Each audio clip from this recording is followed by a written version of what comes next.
Hello, everyone. This is your host, Christina.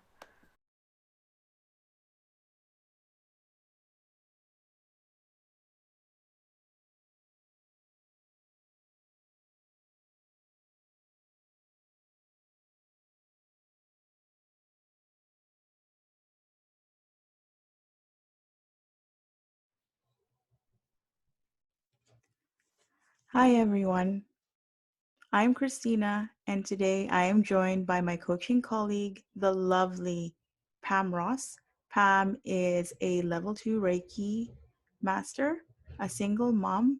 And Pam, how are you doing today? I'm good. Thank you for asking, Crissy. How are you?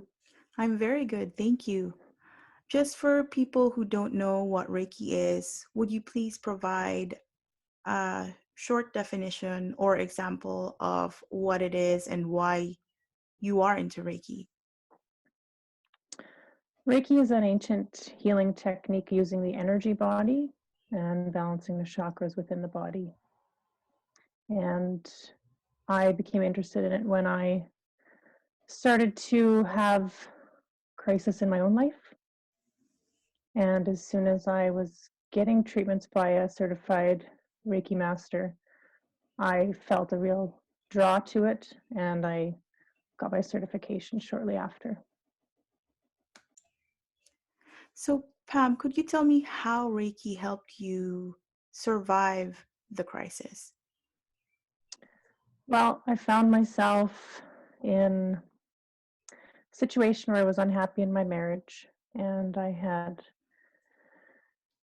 really turned to alcohol as an addiction to numb myself. And it just felt like I was living in a nightmare, um, trapped in that addiction. And I reached out to AA, and I began doing major self care, which included Reiki and healing myself, healing the emotions, healing all the pain that I had been pushing down for so long. Wow, Pam, that is intense stuff. And thank you for being so open and sharing that. I really appreciate to see you now. And from ever since I've known you, you're such a very strong person. So to know that about you, it's surprising and inspiring. Thank you, Crissy. Yeah, it's everybody walks their own journey, and um, I think we all grow when we share our own stories, and people can see that we're not alone because there's a lot of people that struggle with mental health and addictions and life situations. Absolutely. And thank you for bringing that forward. I think this period of time in the world right now, a lot of people are feeling disconnected.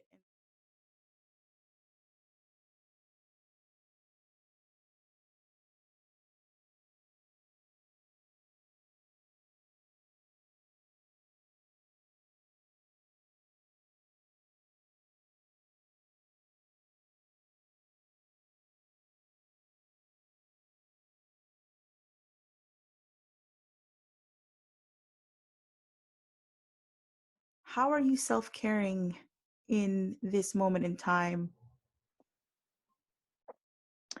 Well, I spend a lot of time in nature.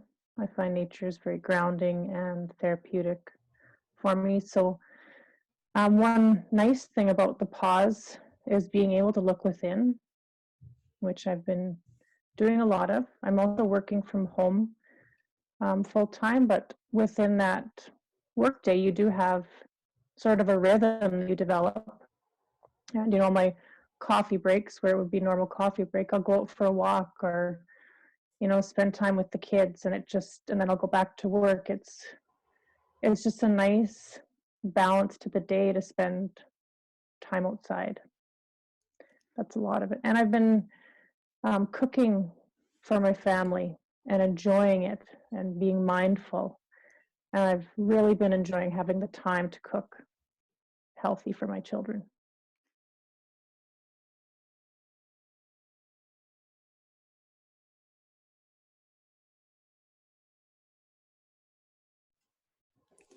So, Pam, could you tell me what kind of food do you like to prepare?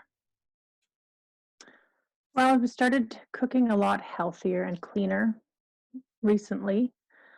I think I went from a mentality of the conventional way and the way I was raised, where to show love, we cook and bake. But I kept thinking, but I'm giving my kids all this sugar and all this high fat, deep fried food, that doesn't feel like it's love to me. I Hmm. wanted, I just wanted a better way to show love through cooking. So I'm trying to cook very mindful. When I prepare the food, it's almost like a meditation. I'll put nice music on and I'll just pay attention to the textures and the smells and make it kind of a ceremony. And I've found that my picky kids that, kind of wouldn't try new stuff as much, they're much more open to it now. And they're they're good with it. So I'm having fun researching healthy recipes and trying new things. And I like this this pause to be able to do that. Wow, that sounds amazing. And thank you for sharing that. I love the part where you said it's a meditation for you. And thank you also for sharing that picky kids can change their minds once you infuse your cooking with the love and care that you did right there.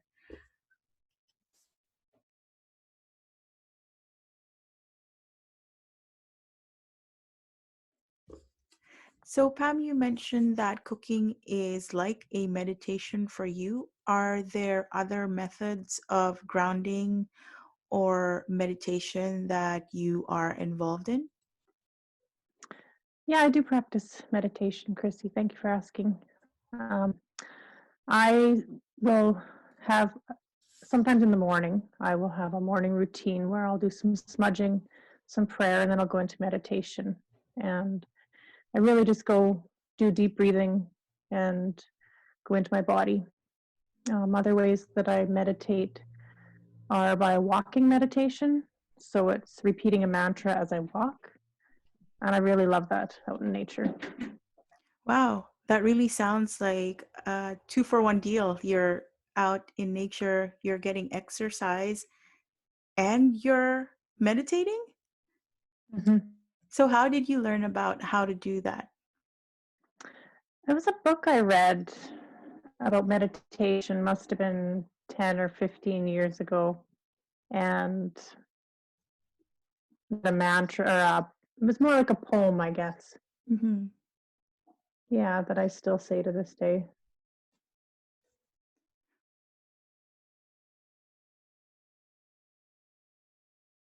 So, is there, if I may ask, anything about this current situation we are all in with being at home that you feel grateful for? Hmm.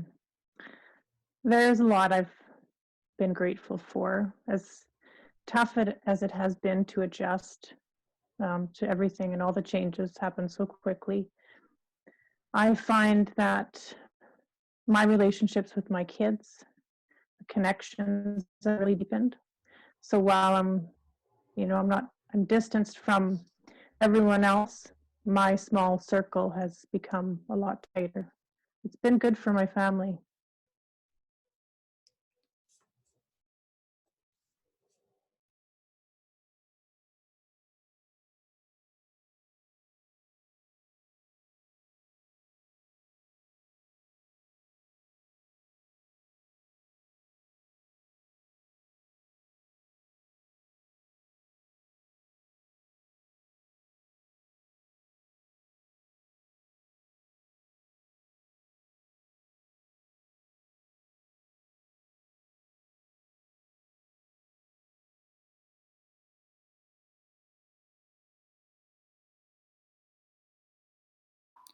Thanks for watching. I appreciate your likes, shares, and comments.